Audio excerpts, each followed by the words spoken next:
samenwerking met jou en met Diana, ook namens Bianca, alle goeds toegewenst. En ik zou zeggen, Paul, ga door zoals je bent, maar misschien af en toe niet altijd met een rode stok. Als Willemstad, Den Haag en ik koordansen ertussenin. Ik wil van u afscheid mag nemen, nogmaals de aanwezigheid van onder andere de MP, de vice-president van Staten, andere collega's van het kabinet.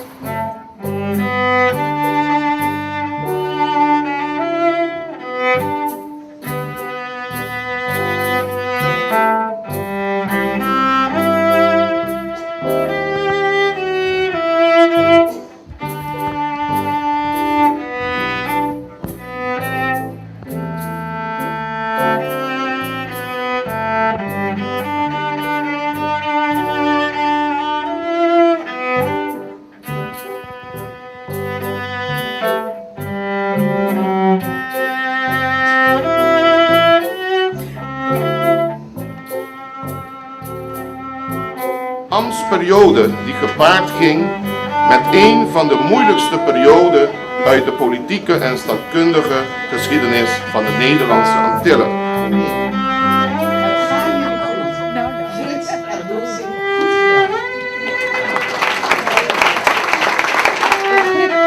Weken voor standpunten over en weer.